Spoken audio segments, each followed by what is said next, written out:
khabar? Cikgu harap semua dalam keadaan yang ceria. Video kali ini, Cikgu Kai akan memperkenalkan bunyi huruf vokal. Terdapat 5 huruf vokal dan 6 bunyi huruf vokal. Baiklah, yang pertama, huruf E. Cikgu ulang, huruf E. Bunyi huruf E ialah A. Cikgu ulang, A. Contoh perkataan ayam, ayam.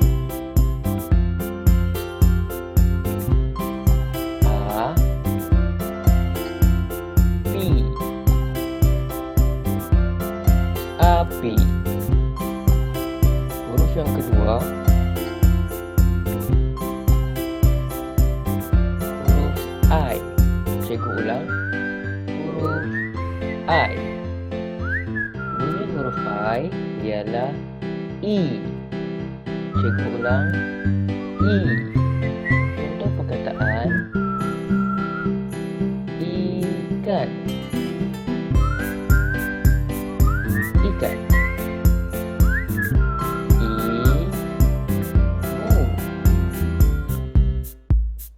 Ibu,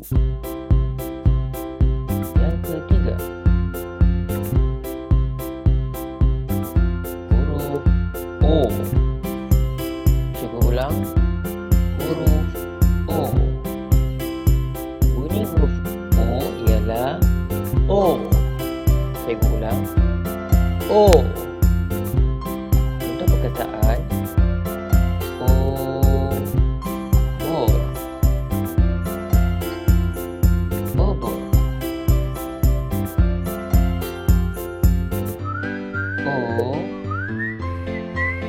Otak,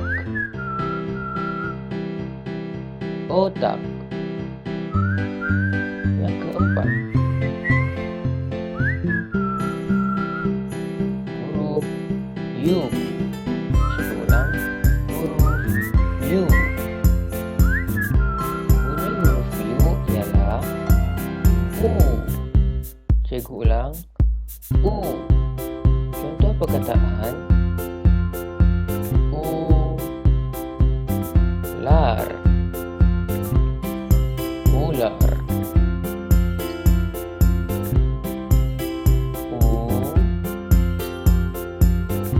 Ubi, ubi. Yang kelima, huruf I. Dalam huruf I terdapat 2 bunyi. Bunyi yang pertama ialah E. Cikgu ulang, E. Contoh perkataan emak, emak.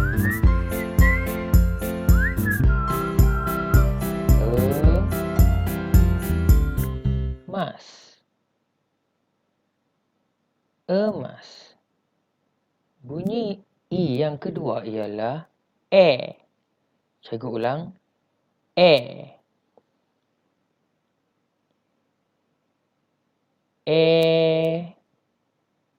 Apple, apple.